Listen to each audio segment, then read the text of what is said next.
Yes, guys, welcome back to the channel. Hope everybody's had a good morning. Hope everybody's woke up well. I can't lie, this club has my mental state in an absolute chokehold because I had the best sleep in ages today.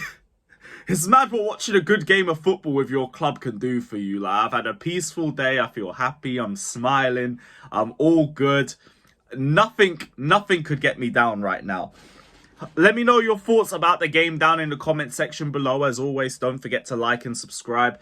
Let's just talk about a couple of points coming out of the Chelsea-Everton game. Because I don't get why we are coming out of this game and everybody is just talking about that penalty incident. We won this game 6-0. It didn't lead to anything. Why are we moaning about, Jackson needs to apologise to the fans? Madueke needs to apologise. What they did was disgraceful. It was disrespectful. This is what happens when you don't have a designated penalty taker. When you don't have a designated penalty taker, you are going to have a bunch of players swarming, trying to get the ball for penalties. It's common sense. We've seen it happen numerous times this season. Sterling and Palmer against Arsenal. Sterling and Palmer against Leicester. Madueke and Palmer at 3-2 against Manchester United were trying to run this BS.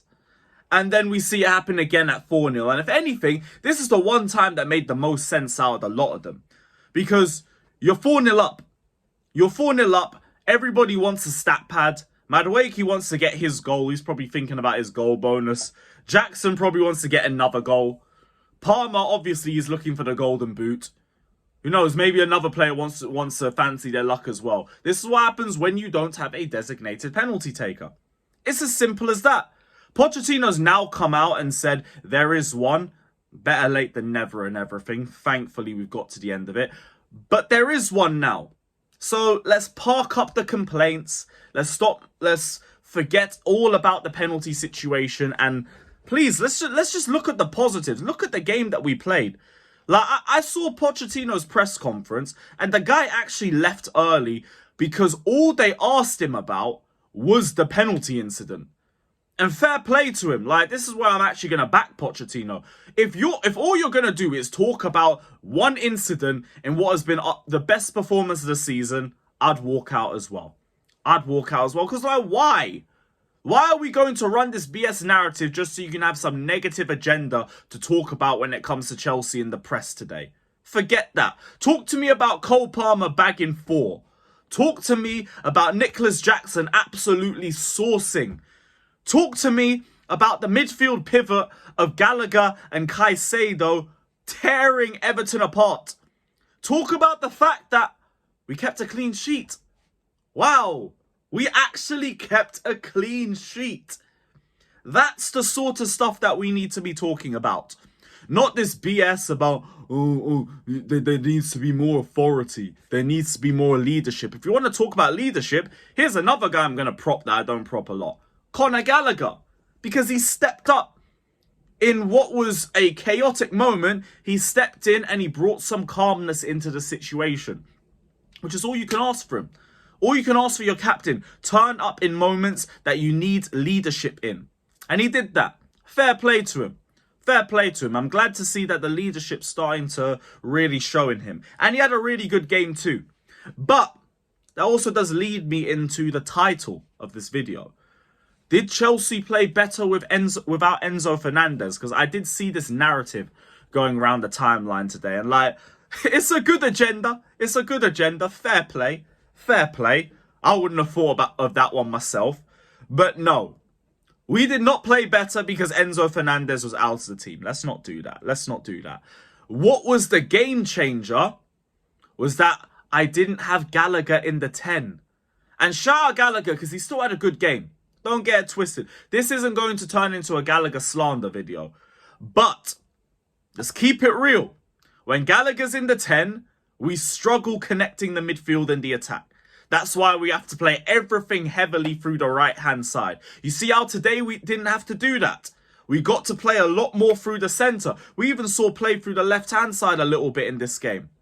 Because we don't have Gallagher in the 10, or we don't have Gallagher who's meant to be in the 10, playing at left wing or playing at right wing. or sitting in the DM position, or further forward than the striker, or just wherever he usually is. That is what the game changer was. We actually had someone creative in the middle of the park in Cole Palmer. And absolutely sourced. He absolutely saw. Gallagher was brilliant as well. I'm going to keep emphasizing that. Won all of his duels. His build-up play from deep was a lot better. You could argue maybe the athleticism was there. But even then, Enzo usually makes up for the lack of athleticism with his passing range. So again, I'm not hearing the argument that we played better because Enzo Fernandez was out of the team. No, these are just guys who've just been running their Enzo agenda all season, who want to keep running it because, wow, we won 6-0 and Enzo wasn't on the pitch. I understand. To a point, I rate it. But no, we're not running that narrative. We won because, honestly, we were set up well. And all the individuals turned up. We were clinical with our chances. And we created a high volume of chances from early on in the game. We were on to them from the 13th second. From 13 seconds in, we were on to these guys. That right there was the difference maker. And nothing else. Also the individuals as well. Cole Palmer, unbelievable. This is the greatest carry job that I have seen since Eden Hazard. If not even more, because you could argue our team is an even lower quality than 18-19 without Hazard. It's just the expectations were a lot higher back then, so we weren't happy with that team either. But now, I think we would kill for that 18-19 squad.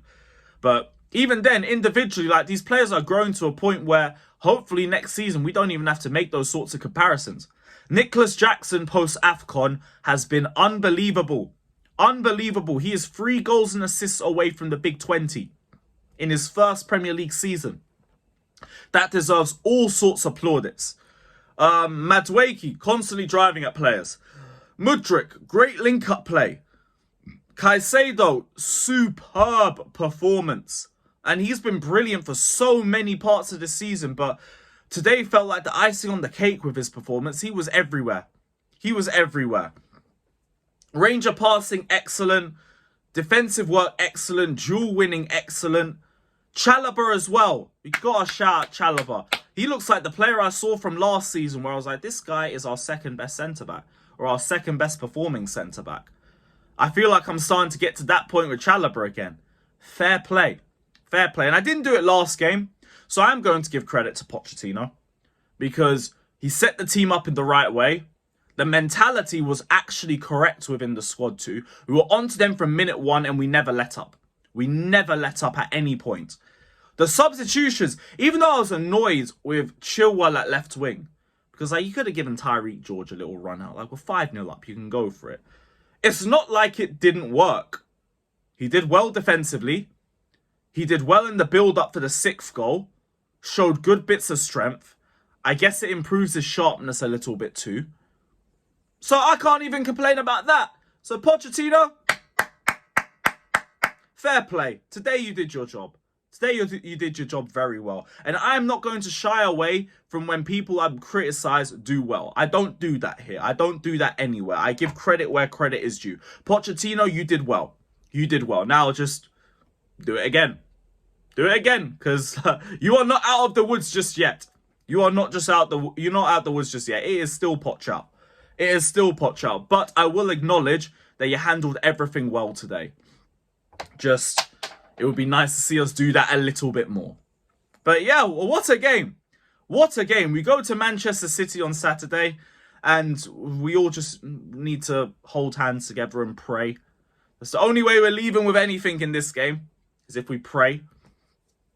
And yeah, we're just going to have to see what happens because the next 4 games aren't pretty. It's going to be a lot to ask for 9 points out of our next 3 league games when we're going to the Emirates, we're going to Villa Park, and then we face Tottenham. Now, I don't think we lose to Tottenham.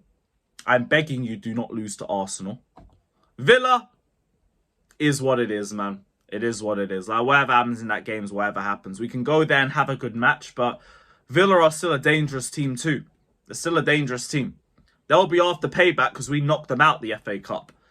So, like, God knows what to expect in that one. But it is a very good game to come out of. Let me know your thoughts down in the comment section below. Big up to everybody that's locked in. Cole Palmer deserves Young Player of the Year, or it's a disgrace. I need a re-vote for Player of the Year, or yet again, it is a disgrace. And those writers' Player of the Year awards, we coming for you. We coming for you. Golden Boot, we coming for you. Playmaker Award, we are one off. We coming for you. Cole Palmer is inevitable. He is inevitable. Dread it, run from it. He will still arrive. It is what it is. Big up to everybody that's locked in. Hit the like button, subscribe. Let me know all your thoughts down in the comment section below. And as always, up the Chels. Poch out.